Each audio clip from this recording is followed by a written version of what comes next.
Maharaj, Srila Gurudev ki jai, Nitil Pravishtam Vishnupad, Ashtara Shatashmad, Srila Bhakti Viranta, Vaman Gosai Maharaj ki jai, Nitil Pravishtam Vishnupad, Ashtara Shatashmad, Srila Bhakti Viranta Swami Maharaj, Srila Prabhupada ki jai, Nitil Pravishtam Vishnupad, Ashtara Shatashmad, Srila Bhakti Pragyan, Keshav Gosai Maharaj ki jai, Nitil Pravishtam Vishnupad, Ashtara Shatashmad, Srila Bhakti Siddhanta Saraswati Gosai Prabhupada ki jai, Nitil Pravishta Maha-Bhagavat Srila Gaurksharas Babaji Maharaj ki jai, Shri Rupa Gauriya Guru Varga ki jai, Shri Rupa Sanatan Bhatta Raghunath Shri Jeev Gopal Patadash Raghunath Shara Gosai Prabhu ki jai, Shri Sarup Damodar Rai Ramanandari Shri Gaur Parshad Vrinda ki jai, Namachay Shri Haridas Thakur ki jai, Prem se Kaho Shri Krishna Chaitanya Prabhu Nityananda Shri Advaita Gadadhar Shri Vasari Gaur Bhakta Vrinda ki jai, Shri Kshetra Mandala Gaura Mandal Brajamandal Mathura Vrindavan Dham ki jai, Sarva Abhishya Bharati Giriraj Maharaj ki jai, Shri Radhakund Shamakund ki jai, Shri Muna Devi Ganga Devi ki jai, Shri Tulsi Maharani Vrinda Devi ki jai, Shri Bhakti Devi ki jai, Shri Purnamasi Yogamaya ki jai, Shri Gopeshwar Mahadev ki jai, Shri Harinam Sankirtan ki jai, Ananta Koti Vaishnav Vrinda ki jai, Grantaraj Śrīmad-Bhāgavatam ki jai, Shinitai Gaur Premanande Hari Hari Bo. Dandavat Pranams Indira Mataji.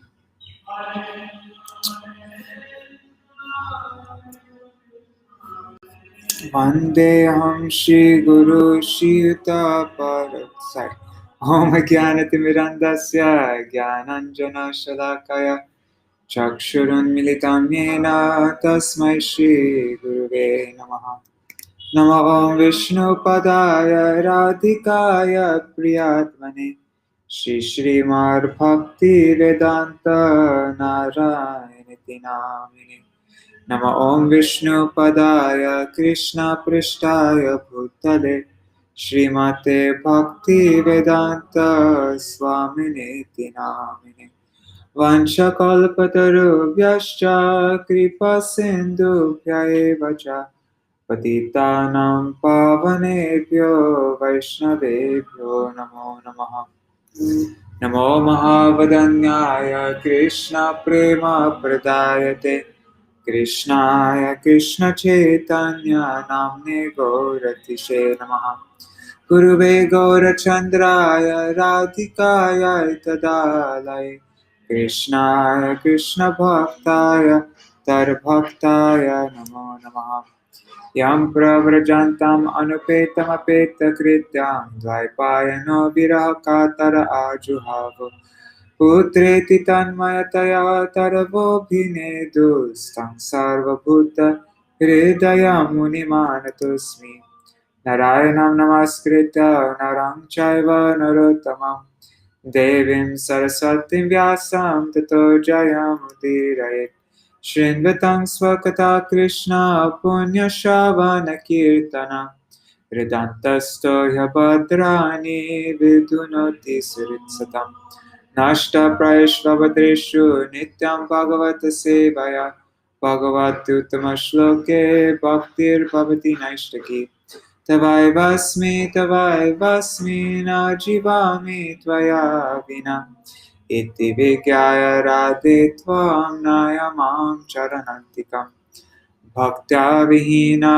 Aparada Lakshya Kshiptashtakama Titarangamate Kripa Mai Tvam Sharanam Prapanna Vrinde Namaste Charana Ravindam Bhaja Shri Krishna Chaitanya Prabhu Nityananda Shri Advaita Gadadhar Shivasari Gaur Bhakta Vrinda Hare Krishna Krishna Krishna Hare Hare Hare Rama Rama Rama Hare Hare.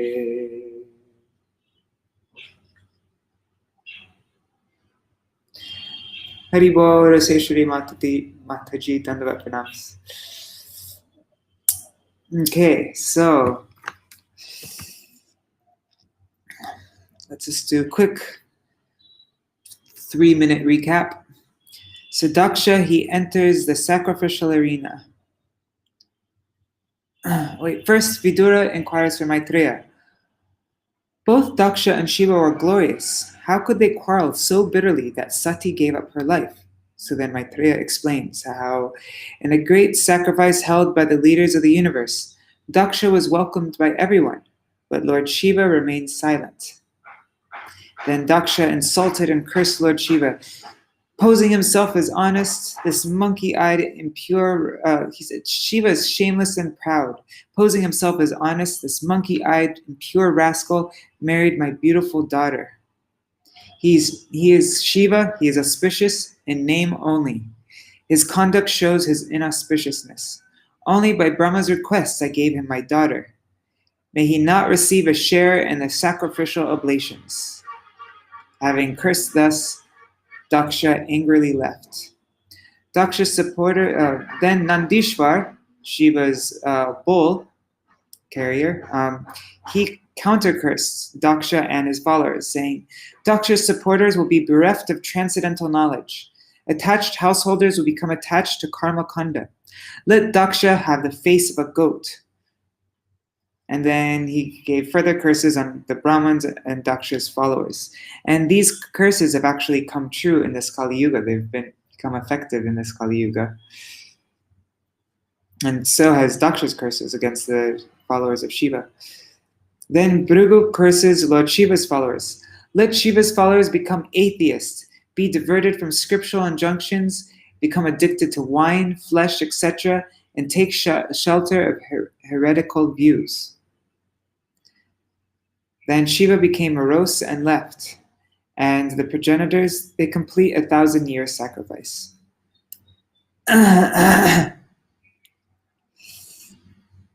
Then, that was the second chapter. Now in the third chapter, Daksha starts another sacrifice, and there's tension between, that tension between Daksha and Lord Shiva continued.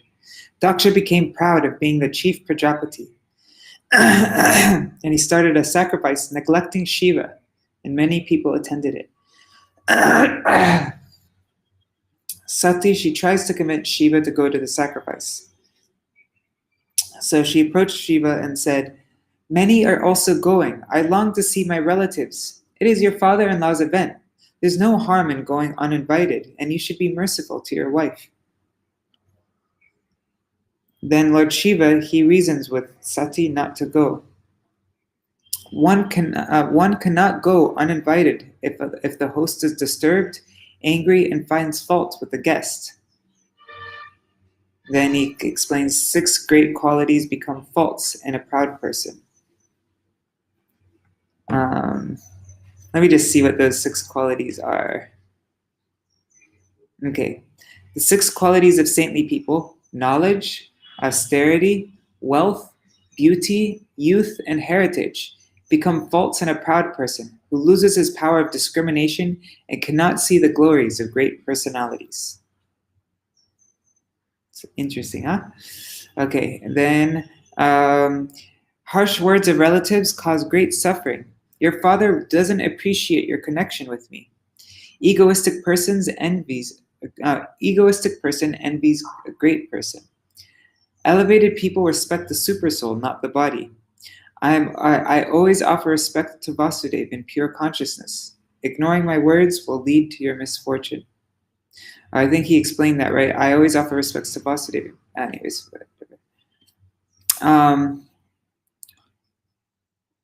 so now that brings us to this 4th chapter. So after saying all that, Lord Shiva became silent, understanding that Satī would be destroyed in both cases, whether he prevented her from going or whether she went. Satī was anxious to see her relatives, but also afraid of Shiva's warning. Her mind unsettled, she moved in and out of the room. She was going back and forth. Should I go? Should I not go? She couldn't stay still. Finally, upset at being forbidden, Satī cried out of affection for her relatives, her body shaking as she glanced at Shiva in anger, as if to burn him.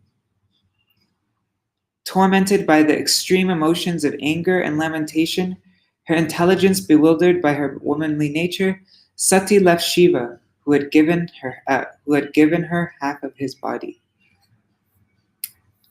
Okay, that brings us up to...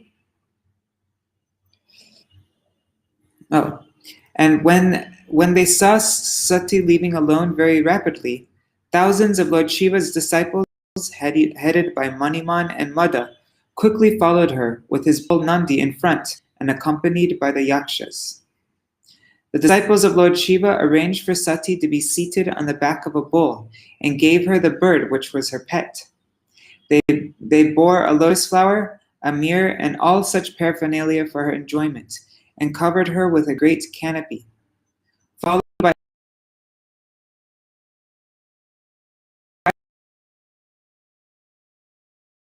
a parade.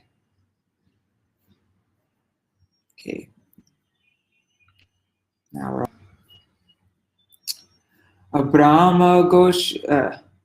Abrahma Goshorjita Yaksha Vaishasam Viprarshi Jushtam Vibudaishcha Sarvasha Mridarvaya Kanchana Darba Charmabir Nisrishta Bhandam Yajanam Samavishat.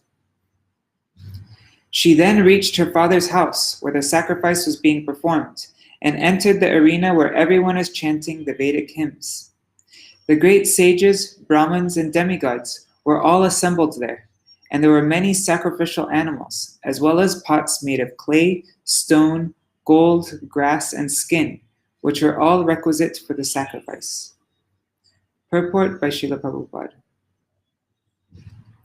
When learned sages and Brahmins assemble to chant Vedic mantras, some of them also engage in arguing about the conclusion of the scriptures. Thus, some of the sages and Brahmins were arguing, and some of them were chanting Vedic mantras, so the entire atmosphere was surcharged with transcendental sound vibration. This transcendental sound vibration has been simplified in the transcendental vibration Hare Krishna, Krishna Krishna, Hare Hare, Hare Rama, Rama Rama, Hare Hare. In this age, no one is expected to be highly educated in the Vedic ways of understanding, because people are very slow, lazy, and unfortunate. Therefore, Lord Chaitanya has recommended the sound vibration Hare Krishna, and in the Śrīmad-Bhāgavatam 11.5.32, it is also recommended Yagyai Sankirtana Prayer Yajanti Hi Sumedasaha. At the present moment, it is impossible to gather sacrificial necessities because of the poverty of the population and their lack of knowledge in Vedic mantras. Therefore, for this age, it is recommended that people gather together and chant Hare Krishna mantra to satisfy the Supreme Personality of Godhead, who is accompanied by his associates. Indirectly, this indicates Lord Chaitanya, who is accompanied by his associates Nityananda, Advaita, and others. That is the process of performing yajna in this age. Another significant point in this verse is that there were animals for sacrifice. That these animals were meant for sacrifice does not mean that they were meant to be killed. The great sages and realized souls assembled were performing yajnas, and their realization was tested by animal sacrifice, just as in modern science, tests are made on animals to determine the effectiveness of a particular medicine. The Brahmins entrusted with the performance of yajna were very realized souls, and to test their realization, an old animal was offered in the fire and rejuvenated. That was the test of a Vedic mantra. The animals gathered were not meant to be killed and eaten. The real purpose of a sacrifice was not to replace a slaughterhouse, but to test the Vedic mantra by giving an animal new life. Animals were used to test the power of Vedic mantras, not for meat. Tamagatam tatrana kaschana tamagatam tatrana kaschanadriyad vimanitam yagya krito bhayajana riteshvar svarshvirvajananim Jananim sasadara premashu kantya parishasvajurmuda. When Sati, with her followers, reached the arena, Because all the people assembled there were afraid of Dakṣa, none of them received her well. No one welcomed her, but her mother and sisters, who, with tears in their eyes and with glad faces, welcomed her and talked with her very pleasingly. Purport. The mother and sisters of Satī could not follow the others, who did not receive Satī very well. Due to natural affection, they immediately embraced her with tears in their eyes and with loving feelings. This shows that women as a class are very soft-hearted. Their natural affection and love cannot be checked by artificial means. Although the men present there were very learned Brahmins and demigods, they were afraid of their superior Dakṣa, and because they knew that their welcoming Satī would displease him, although in their minds they wanted to receive her, they could not do so. Women are naturally soft-hearted, but men are sometimes very hard-hearted.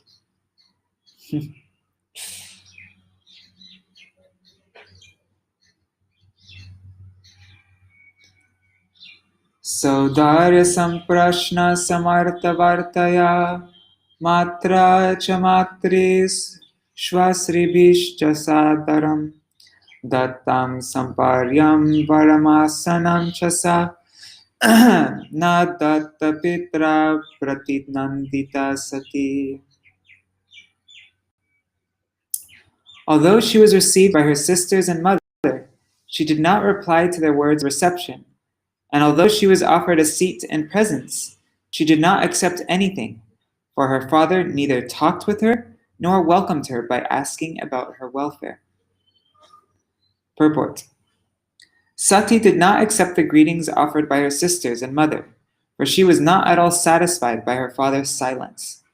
Satī was the youngest child of Dakṣa, and she knew that she was his pet. But now, because of her association with Lord Shiva, Dakṣa forgot all his affection for his daughter, and this very much aggrieved her. The material bodily conception is so polluted that even upon slight provocation, all our relationships of love and affection are nullified. Bodily relationships are so transient that even though one is affectionate towards someone in a bodily relationship, a slight provocation terminates this intimacy. Arudra bhagang tamaveksha chadvaram pitra cha deve kritahelanam vibho anadrita yagya sadasyatishvari chukopalokan iva dakshyati rusha. Present in the arena of sacrifice, Satī saw that there were no oblations for her husband, Lord Shiva. Next, she realized that not only had her father failed to invite Lord Shiva, but when he saw Lord Shiva's exalted wife, Dakṣa did not receive her either. Thus she became greatly angry, so much so that she looked at her father as if she were going to burn him with her eyes. Purport. By offering oblations in the fire while chanting the Vedic mantra Swaha, one offers respect to all the demigods, great sages, and pitas, including Lord Brahma, Lord Shiva, and Lord Vishnu. It is customary that Shiva is one of those who are offered respects. But Satī, while personally present in the arena, saw that the Brahmins did not utter the mantras offering oblations to Lord Shiva, Namah Shivaya Swaha. She was not sorry for herself, for she was ready to come to her father's house without being invited. But she wanted to see whether or not her husband was being respected. To see her relatives, her sister and mother, was not so important. Even when she was received by her mother and sisters, she did not care, for she was most concerned that her husband was being insulted in the sacrifice. When she marked the insult, she became greatly angry, and she looked at her father so angrily that Dakṣa appeared to burn in her vision.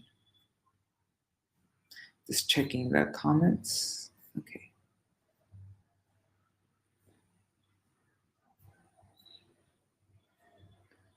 Chakara samarsha vipanaya gira Shiva dvisham dhuma patashamasmayam Svatejasa bhuta ganan samutitan Nigrihya Devi Jagato Bishrinvata. The followers of Lord Shiva, the ghosts, were ready to injure or kill Dakṣa, but Satī stopped them by her order. She was very angry and sorrowful, and in that mood, she began to condemn the process of sacrificial fruitive activities and persons who are very proud of such unnecessary and troublesome sacrifices. She especially condemned her father, speaking against him in the presence of all. Purport. The process of offering sacrifices is especially meant to satisfy Vishnu, who is called Yogesh, because he is the enjoyer of the fruits of all sacrifice.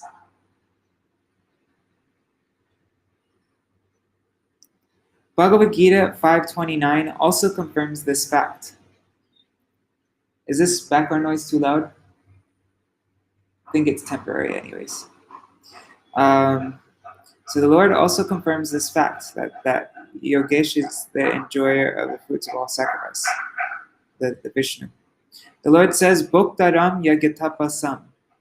He is the actual beneficiary of all sacrifices. Not knowing this fact, less intelligent men offer sacrifices for some material benefit. To derive personal material benefits for sense gratification is the reason persons like Dakṣa and his followers perform sacrifices. Such sacrifices are condemned here as a labor of love without actual profit. This is confirmed in Śrīmad-Bhāgavatam. One may prosecute the Vedic injunctions of offering sacrifices and other fruitive activities. But if by such activities one does not develop attraction for Vishnu, they are useless labors. One who has developed love for Vishnu must develop love and respect for Vishnu's devotees. Lord Shiva is considered the foremost personality amongst the Vaishnavas. Vaishnavanam yatha Shambhu. Thus, when Satī saw that her father was performing great sacrifices, but had no respect for the greatest devotee Lord Shiva, she was very angry. This is fitting. When Vishnu or a Vaishnava is insulted, one should be angry. Lord Chaitanya, who always preached non-violence, meekness, and humility, also became angry when Nityananda was offended by Jagai and Madha, and he wanted to kill them. When Vishnu or a Vaishnava is blasphemed or dishonored, one should be very angry. Narottam Das Thakur said, Krodha Bhakta Deshi Jane. We have anger, and that anger can be a great quality when directed against a person who is envious of the Supreme Personality of Godhead or his devotee. One should not be tolerant when a person is offensive towards Vishnu or a Vaishnava. The anger of Satī towards her father was not objectionable, for although he was her father, he was trying to insult the greatest Vaishnava. Thus, Satī's anger against her father was quite applaudable. This is a very important purport.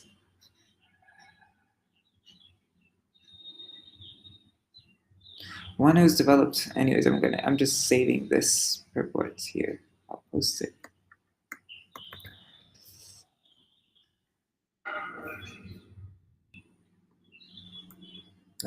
Okay. Devyavacha nayasaloke staktisha priyas tata priya deha vritam priyatmana tasmin samastatmani mukta vairake rite bhavantam katama pratipayet. The Blessed Goddess said, Lord Shiva is the most beloved of all living entities. He has no rival. No one is very dear to him, and no one is his enemy. No one but you could be envious of such a universal being who is free from all enmity. Purport.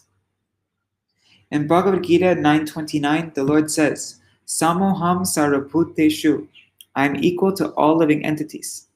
Similarly, Lord Shiva is a qualitative incarnation of the Supreme Personality of Godhead, so he has almost the same qualities as the Supreme Lord. Therefore, he is equal to everyone. No one is his enemy, and no one is his friend. But one who is envious by nature can become the enemy of Lord Shiva. Therefore, Satī accused her father, No one but you could be envious of Lord Shiva or be his enemy. Other sages and learned Brahmins were present, but they were not envious of Lord Shiva, although they were although they were all dependent on Dakṣa. Therefore, no one but Dakṣa could be envious of Lord Shiva. That was the accusation of Satī. Doshan paresham hi guneshu sadavo krinantike chena bhavadrisho dvija gunangsha falgun bahuli karishvano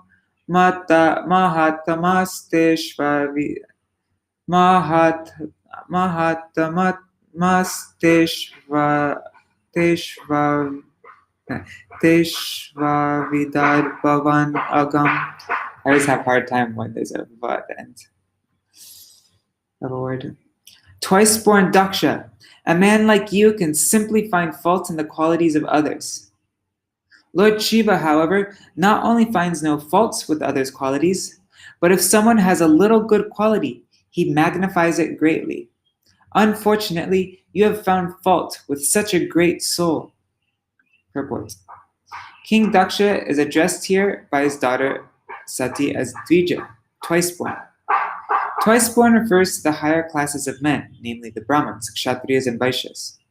In other words, a Dvija is not an ordinary man, but one who has studied the Vedic literature from a spiritual master and can discriminate between good and bad. Therefore, it is supposed that he understands logic and philosophy. Satī, Dakṣa's daughter, put before him sound arguments. There are some highly qualified persons who accept only the good qualities of others.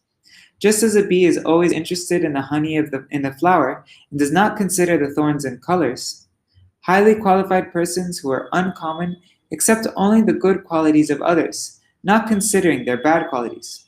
Whereas the common man can judge what are good qualities and what are bad qualities.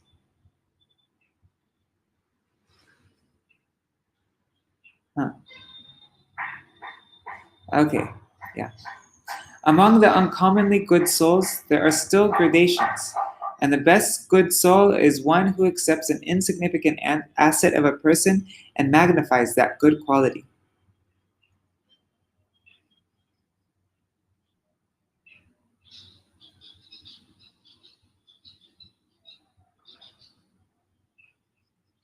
Lord Shiva is also called Ashutosh, which refers to one who is satisfied very easily and who offers to any person the highest level of benediction. For example, once a devotee of Lord Shiva wanted the benediction that whenever he touched someone on the head, that person's head would at once be separated from its trunk. Lord Shiva agreed. Although the benediction asked was not very commendable because the devotee wanted to kill his enemy, Lord Shiva considered the devotee's good quality in worshipping and satisfying him, and granted the benediction. Thus Lord Shiva accepted his bad qualities as magnificently good qualities. But Satī accused her father. You are just the opposite. Although Lord Shiva has so many good qualities and no bad qualities at all, you've accepted him as bad and found fault with him. Because of your accepting his good qualities to be bad, instead of your becoming the most exalted soul, you have become the most fallen. A man becomes the greatest soul by accepting the goodness of others' qualities, but by unnecessarily considering others' good qualities to be bad, you have become the lowest of the fallen souls. Naschairametaryarasatsu sarvada maharvininda gunapatmavadishu Sersha Mahapurusha Parapankshuvir Nirastate Jasu Tareva Shobhanam. It is certainly not wonderful for persons who have accepted the transient material body as a self to engage always in deriding great souls. Such envy on the part of materialistic persons is very good because that is the way they fall down. They are diminished by the dust of the feet of the great personalities. Purport.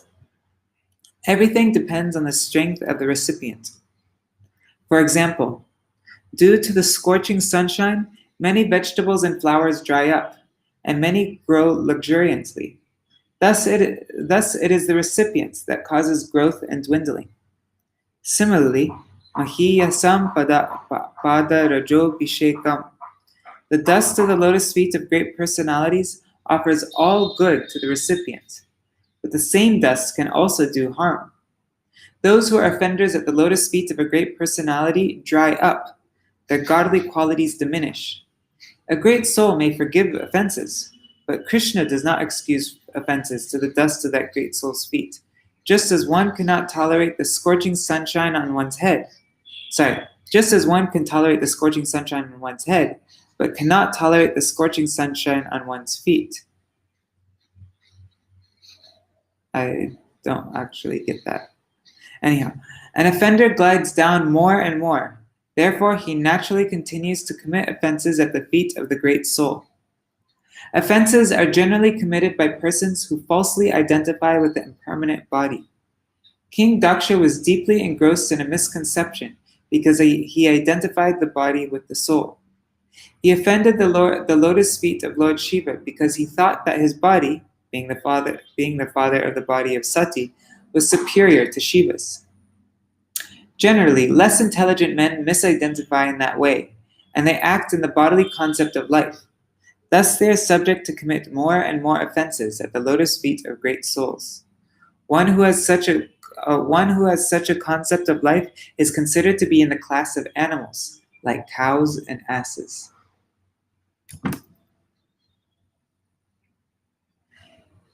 Yadvaksharam nama gireritam nrinam sakrit prasangara gamashuhanti tat pavitra kirtem tamalankya shasanam pavan aho dveshti shivam shivetara. Satī continued, "My dear father, you are committing the greatest offense by envying Lord Shiva, whose very name, consisting of 2 syllables, Shi and Va, purifies one of all sinful activities. His order is never neglected. Lord Shiva is always pure, and no one but you envies him." Purport. Since Lord Shiva is the greatest soul among the living entities within this material world, his name Shiva is very auspicious for persons who identify the body with the soul. If such persons take shelter of Lord Shiva, gradually they will understand that they are not the material body, but our spirit soul. Shiva means Mangal, or auspicious. Within the body, the soul is auspicious. Aham Brahmasmi, I am Brahman. This realization is auspicious. As long as one does not realize his identity as the soul, whatever he does is inauspicious. Shiva means auspicious, and devotees of Lord Shiva gradually come to the platform of spiritual identification. But that is not all. Auspicious life begins from the point of spiritual identification. But there are still more duties. One has to understand one's relationship with the Supreme Soul. If one is actually a devotee of Lord Shiva, he comes to the platform of spiritual realization. But if he is not intelligent enough, then he stops at that point, only realizing that he is spirit soul. I'm guessing inside these brackets it says Aham Brahmasmi. If I'm not right, then you can let me know, dear Mataji. If he is intelligent enough, however, he should continue to act in the way of Lord Shiva, for Lord Shiva is always absorbed in the thoughts of Vasudeva. As previously explained, Sattvam Vishuddham Vasudeva Shabditam. Lord Shiva is always in meditation on the lotus feet of Vasudeva, Sri Krishna. Thus, the auspicious position of Lord Shiva is realized if one takes to the worship of Vishnu, because Lord Shiva says in the Shiva Puran that the topmost worship is worship of Lord Vishnu. Lord Shiva is worshipped because he is the greatest devotee of Lord Vishnu. One should not, however, make the mistake of considering Lord Shiva and Lord Vishnu to be on the same level. That is an atheistic idea. It is also enjoined in the Vaishnaviya Puran that Vishnu, or Narayan, is the exalted supreme personality of Godhead, and no one should be compared to him as equal, even Lord Shiva or Lord Brahma, not to speak of other demigods.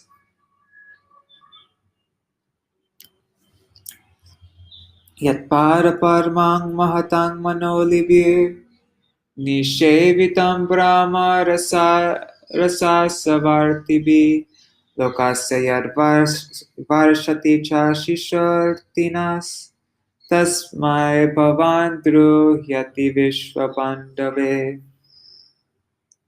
You are envious of Lord Shiva, who is the friend of all living entities within the three worlds.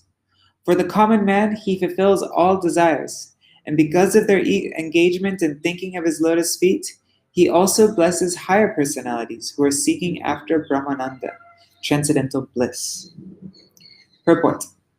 Ordinarily, there are two classes of men. One class, who are grossly materialistic, want material prosperity, and their desires are fulfilled if they worship Lord Shiva. Lord Shiva, being very quickly satisfied, satisfies the material desires of the common man very quickly. Therefore, it is seen that ordinary men are very much apt to worship him. Next, those who are disgusted or frustrated with the materialistic way of life worship Lord Shiva to attain salvation, which entails freedom from material identification. One who understands that he is not the material body, but is a spirit soul, is liberated from ignorance. Lord Shiva also offers that facility. People generally practice religion for economic development. Who's trying to call me? Why is What's going on?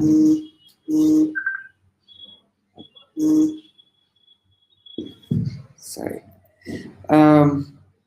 One who understands that he is not the material... Sorry, I got distracted by that. Next, those who are disgusted or frustrated with the materialistic way of life worship Lord Shiva to attain salvation, which entails freedom from material identification. One who understands that he is not the material body, but is spirit soul, is liberated from ignorance. Lord Shiva also offers that facility. People generally practice religion for economic development, to get some money, for by getting money, they can satisfy their senses. But when they are frustrated, they want spiritual Brahmananda, or merging into the Supreme.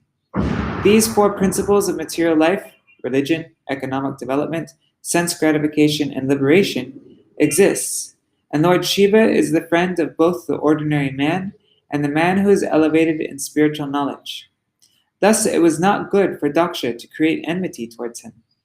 Even Vaishnavas, who are above both the ordinary and elevated men in this world, also worship Lord Shiva as the greatest Vaishnava.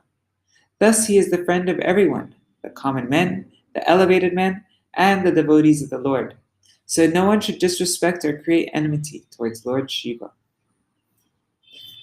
Just checking why Pradyumna was calling. Is the internet connection not working? I think it's working, right? If it ever stops working, let me know.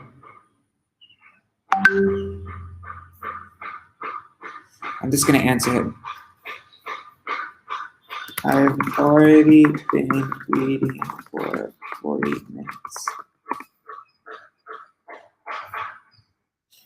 Temva shivakyam ashivam navedustaranye pramadayastam avakirya jattasmashane tanmalya bhasma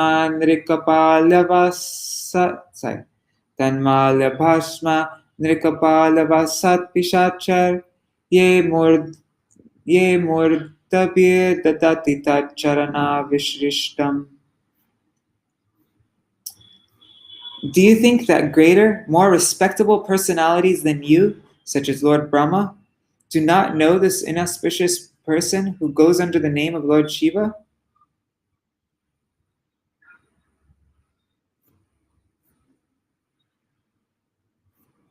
Anyways, I don't understand. He associates with the demons in the crematorium. His locks of hair are scattered all over his body. He is garlanded with human skulls and smeared with ashes from the crematorium. But in spite of all these inauspicious qualities, great personalities like Brahma honor him by accepting the flowers offered to his lotus feet and placing them with great respect on their heads. Purport. It is useless to condemn a great personality like Lord Shiva, and this is being stated by his wife Satī to establish the supremacy of her husband. First she said, "You call Lord Shiva inauspicious because he associates with demons in crematoriums, covers his body with the ashes of the dead, and garlands himself with the skulls of human beings. You have shown so many defects, but you do not know that his position is always transcendental. Although he appears inauspicious, why do personalities like Brahma respect the dust of his lotus feet and place in their heads with great respect those very garlands which are condemned by you? Since Satī was a chaste woman and the wife of Lord Shiva, it was her duty to establish the elevated position of Lord Shiva, not only by sentiment, but by facts. Lord Shiva is not an ordinary living entity. This is a conclusion of Vedic scripture. He is neither on the level of the Supreme Personality of Godhead, nor on the level of the ordinary living entities. Brahma is in almost all cases an ordinary living entity. Sometimes when there is no ordinary living entity available, the post of Brahma is occupied by an expansion of Lord Vishnu. But generally, this post is occupied by a great pious living entity within the universe.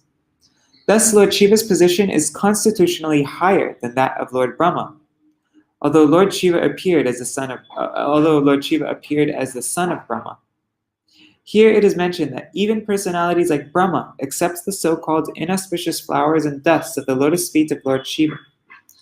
Great sages like Marichi, Atri, Bhrigu, and others among the 9 great sages who are descendants of Brahma also respect Lord Shiva in such a way because they all know that Lord Shiva is not an ordinary personality. In many Puranas, it is sometimes asserted that a demigod is elevated to such a high position that he is almost on an equal level with the Supreme Personality of Godhead. But the conclusion is that Lord Vishnu is the Supreme Personality of Godhead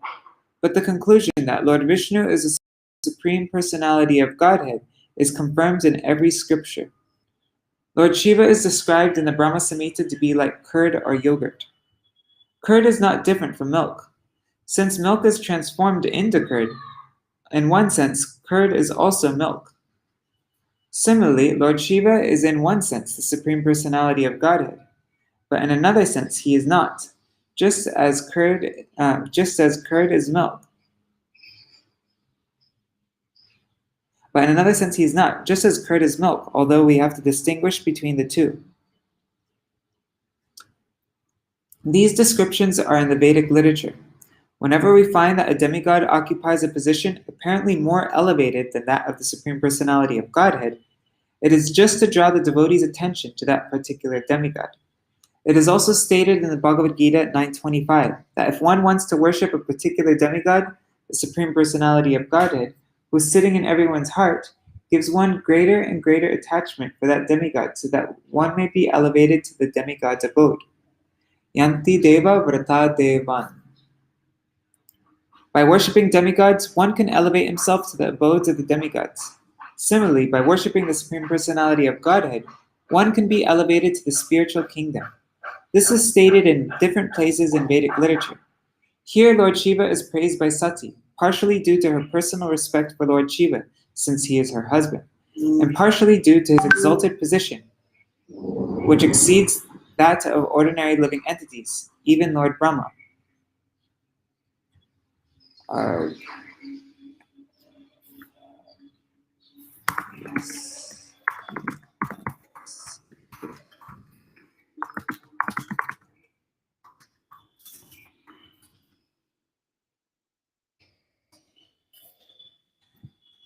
The position of Lord Shiva is accepted by Lord Brahma, so Dakṣa, Satī's father, should also recognize him. That was the point of Satī's statement. She did not actually come to her father's house to participate in the function, although before coming she pleaded with her husband that she wanted to see her sisters and her mother. That was a plea only, for actually at heart she maintained the idea that she would convince her father, Dakṣa, that it was useless to continue being envious of Lord Shiva. That was her main purpose. When she was unable to convince her father, she gave up the body he had given her, as will be seen in the following verses.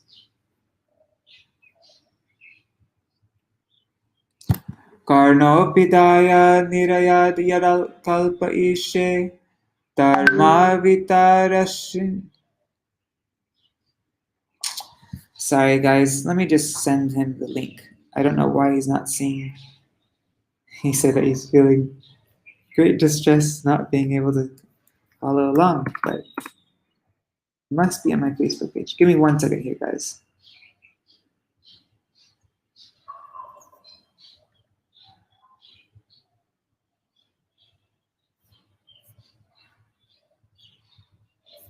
Huh, that is strange. It's not coming on my Facebook page.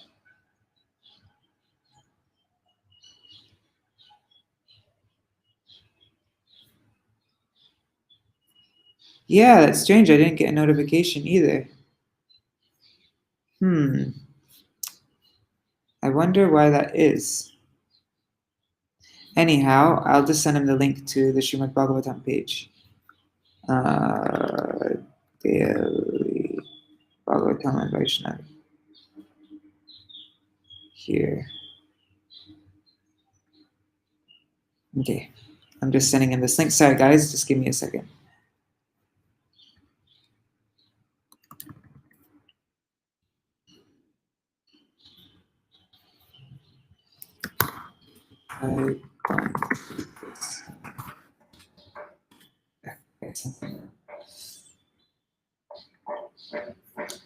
Karnopidaya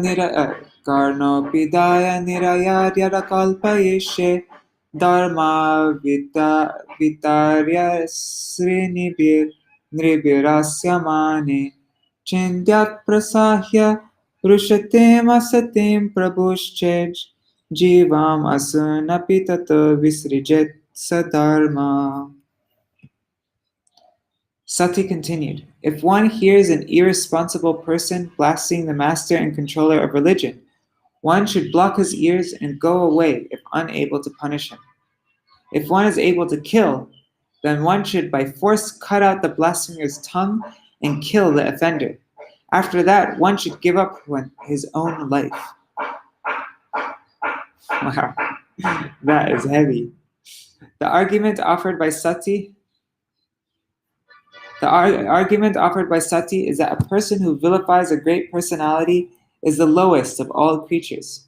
But by the same argument, Dakṣa could also defend himself by saying that since he was a Prajapati, the master of many living creatures and one of the great officers of the great universal affairs, his position was so exalted that Satī should accept his good qualities instead of vilifying him. The answer to that argument is that Satī was not vilifying, but defending. It is possible that she could have cut out Dakṣa's tongues because he blasphemed Lord Shiva. If possible, she should have cut out Dakṣa's tongue because he blasphemed Lord Shiva. In other words, since Lord Shiva is the protector of religion, a person who vilifies him should be killed at once. And after killing such a person, one should give up one's life. That is the process, but because Dakṣa happened to be the father of Satī, she decided not to kill him, but to give up her own life in order to compensate for the great sin she had committed by hearing blasphemy of Lord Shiva. The instructions set forth here in Śrīmad-Bhāgavatam is that one should not tolerate at any cost the activities of a person who vilifies or blasphemes an authority. If one is a Brahmin, he should not give up his body because by doing so, he'd be responsible for killing a Brahmin. Therefore, a Brahmin should leave the place or block his ears so that he will not hear the blasphemy. If one happens to be a Kshatriya, he has the power to punish any man. Therefore, a Kshatriya should at once cut out the tongue of the vilifier and kill him. But as far as the Vaishyas and Shudras are concerned, they should immediately give up their bodies. Satī decided to give up her body because she thought herself to be among the Shudras and Vaishyas. As stated in Bhagavad Gita 9:32, Striyo Vaishyas tata Shudra. Women, laborers, and the mercantile class are on the same level. Thus, since it is recommended that Vaishyas and Shudras should immediately give up their bodies upon hearing blasphemy of an exalted person like Lord Shiva, she decided to give up her life.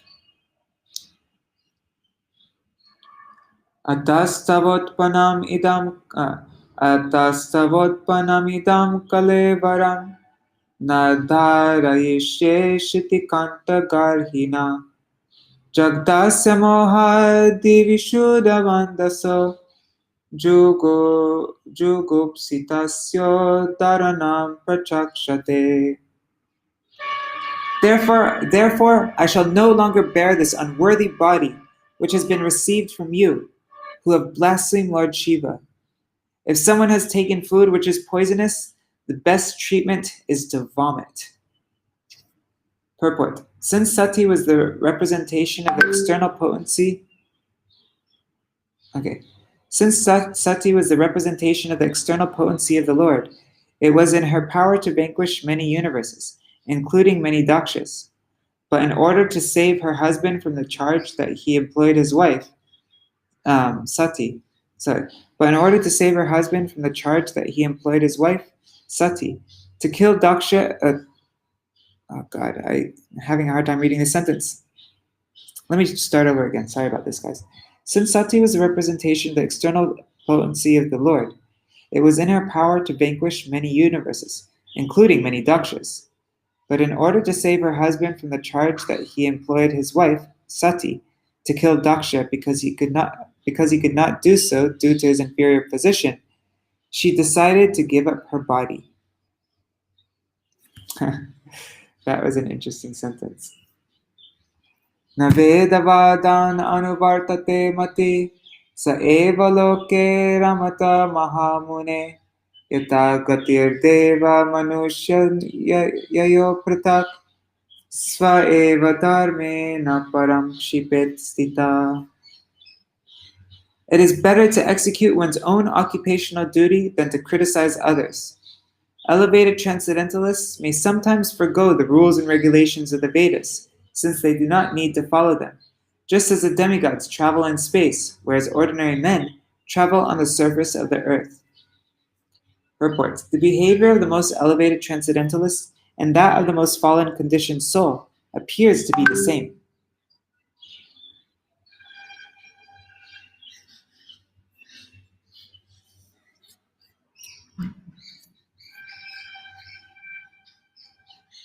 Okay, so it's not just Pradyumna that it's not working for, it's also Ganga Devi. I'm just going to send her this link also.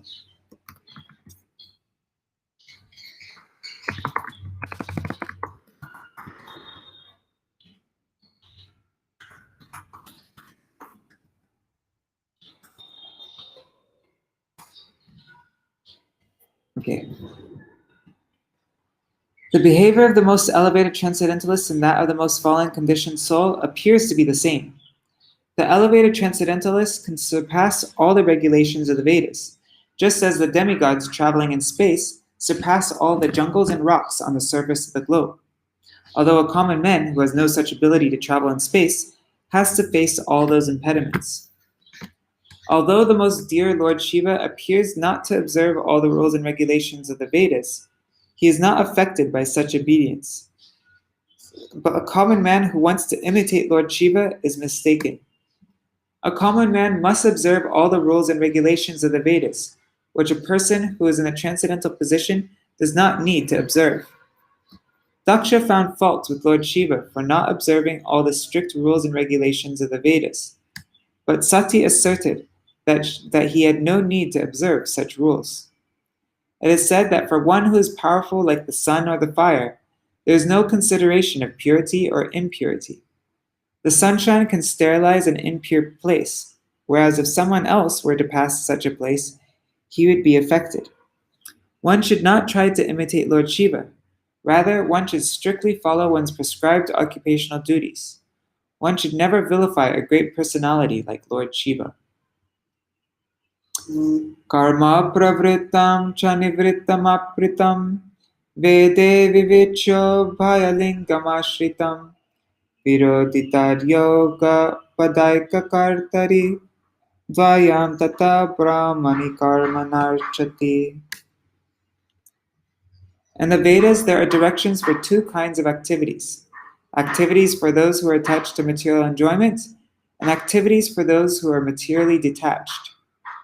In consideration of these two kinds of activities, there are two kinds of people who have different symptoms. If one wants to see two kinds of activities in one person, that is contradictory. But both kinds of activities may be neglected by a person who is transcendentally situated. Purport. The Vedic activities are so designed that the conditioned soul who has come to enjoy the material world may do so under direction so that at the end he becomes detached from such material enjoyment and is eligible to enter into the transcendental position. The four different social orders, brahmacharya, grihastha, vanaprastha, and sannyas, gradually train a person to come to the platform of transcendental life. The activities and dress of a grihastha or householder are different from those of a sannyasi, one in the renounced order of life. It is impossible for a person to adopt both orders.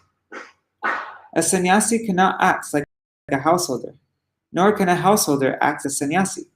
But above these two kinds of persons, one who engages in material activities and one who has renounced material activities, there is the person who is transcendental to both. Lord Shiva is in the transcendental position because, as stated before, he is always absorbed in the thought of Lord Vasudeva within himself.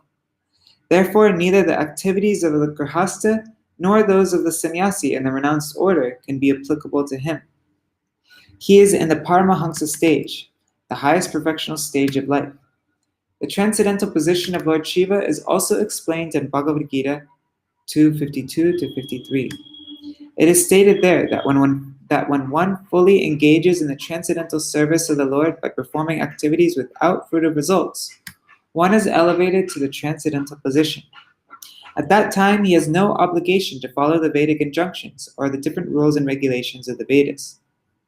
When one is above the directions of the Vedic and ritualistic injunctions for attaining different allurements and is fully absorbed in transcendental thought, which means thought of the Supreme Personality of Godhead in devotional service, one is in the position called Buddhi Yoga or Samadhi, ecstasy. For a person who has attained this stage, neither the Vedic activities, nor realizing material enjoyment, nor those for renunciation are applicable. Neither Vedic activities for realizing material enjoyment, nor those for renunciation are applicable. What verse am I reading up to? Just checking really quick. 23. Okay. 3 more verses. Oh my God, it's already 8 o'clock. Mavapadavya pitarasmarastita yayagyashala sunadum avartmabi tarana triptar asubrid piridita avyakta linga avadutta sevita.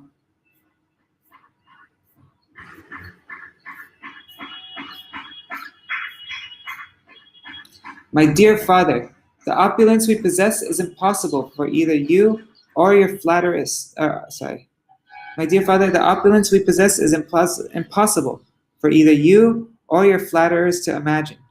For persons who engage in fruitive activities by performing great sacrifices are concerned with satisfying their bodily necessities by eating foodstuffs offered as they sacrifice. We can exhibit our opulences simply by desiring to do so. This can be achieved only by great personalities who are renounced, self-realized souls.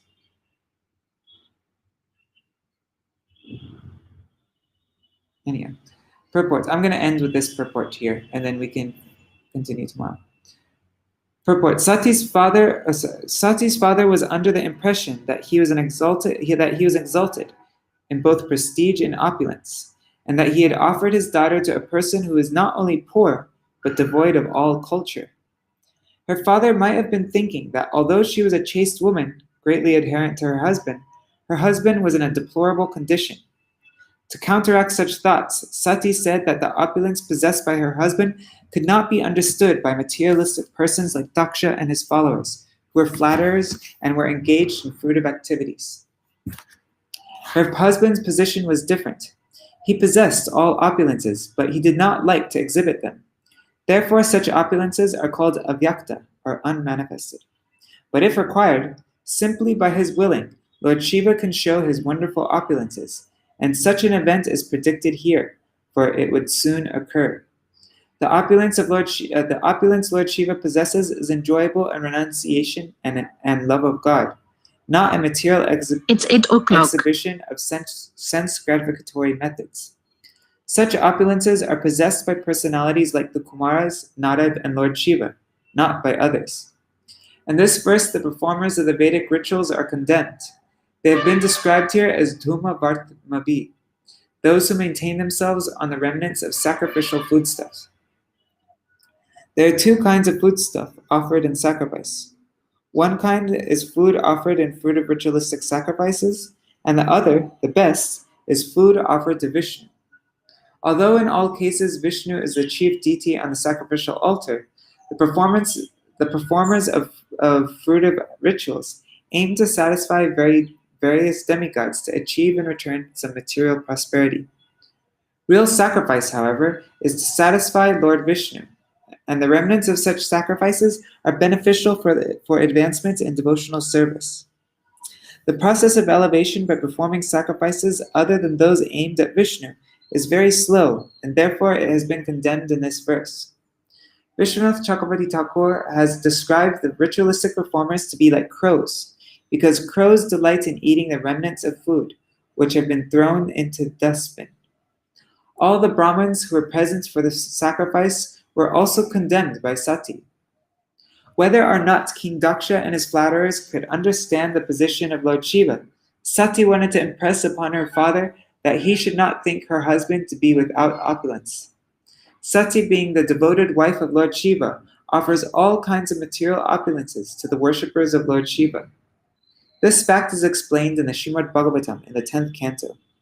Lord Shiva's worshippers sometimes appear more opulent than the worshippers of Lord Vishnu, because Durga or Satī, being the superintendent in charge of material affairs, can offer all material opulences to the worshippers of Lord Shiva in order to glorify her husband, whereas the worshippers of Vishnu are meant for spiritual elevation, and therefore their material opulence is sometimes found to decrease. These points are very nicely discussed in the 10th canto. Okay, since time is already up, I'm going to just... Actually, can I just read for another 5 minutes? I'm just going to go 5 minutes over time. And then we can finish everything that Satī said.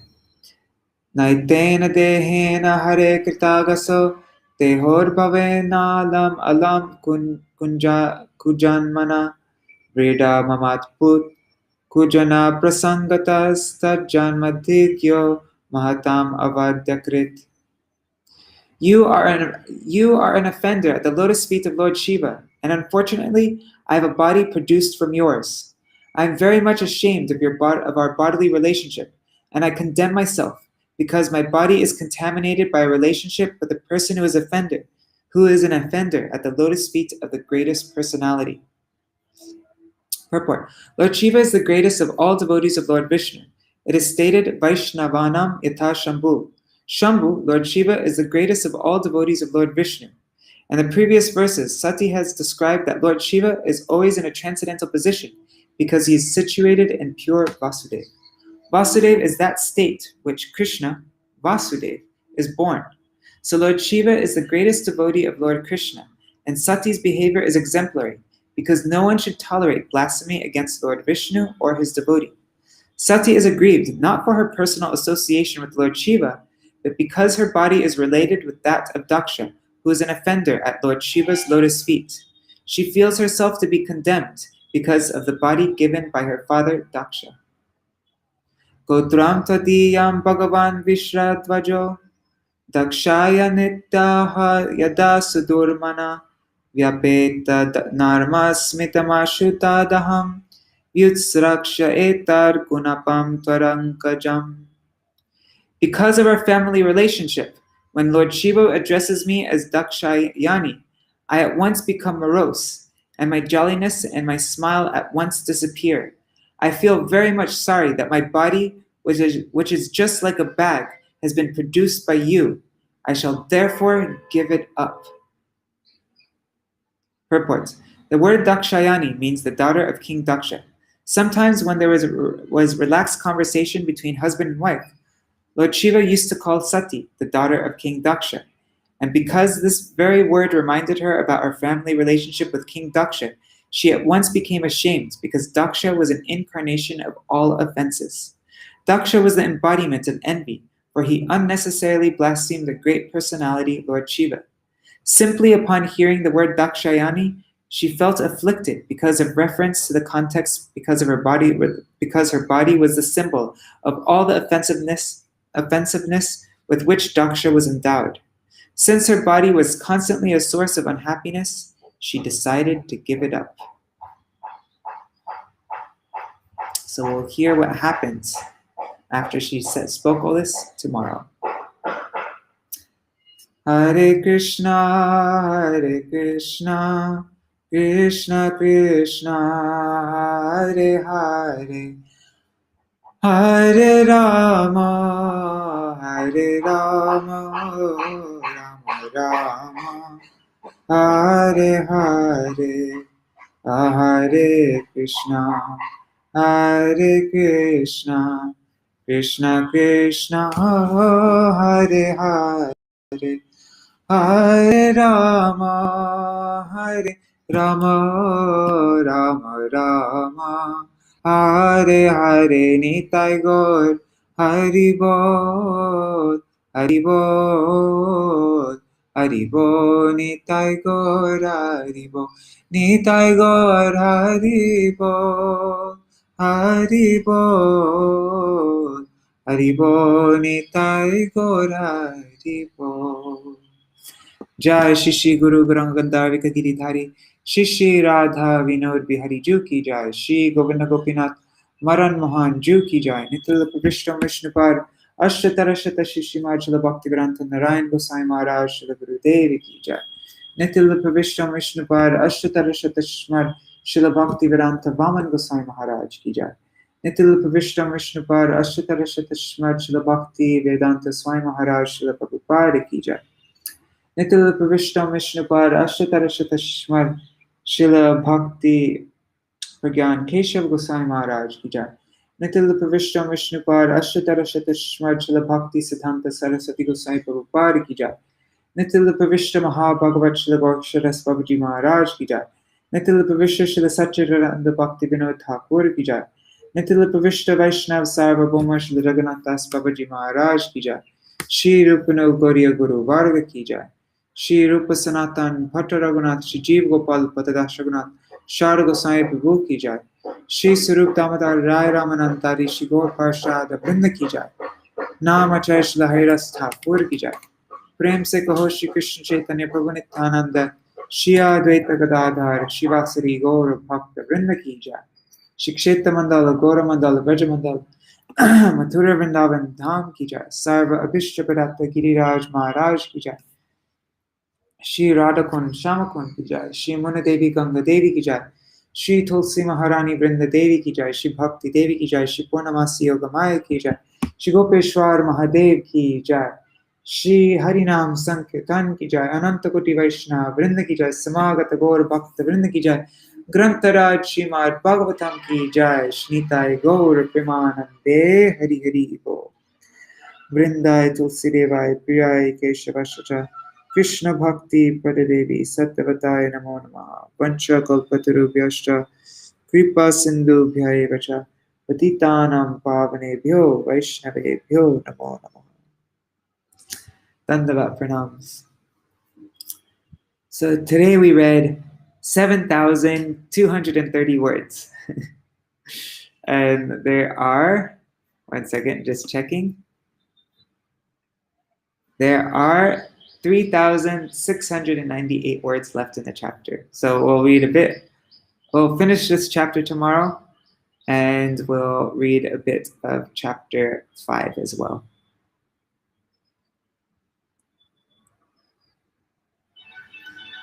Yeah, and it's very strange that that it's not appearing on my personal Facebook page today.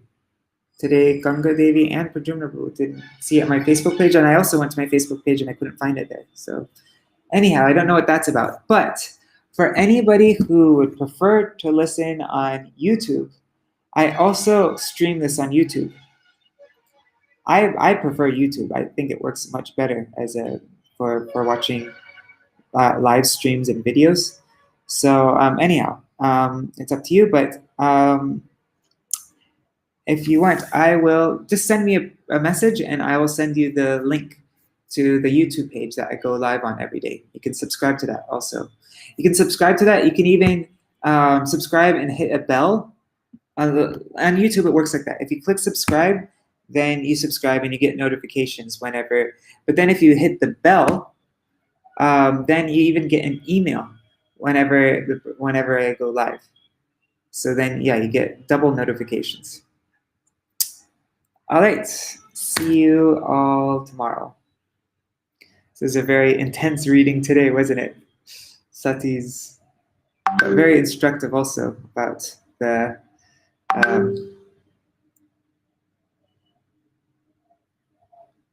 all right. See you all tomorrow. Jai Shri Radhe. Haribol. And thanks for letting me go on a little bit longer for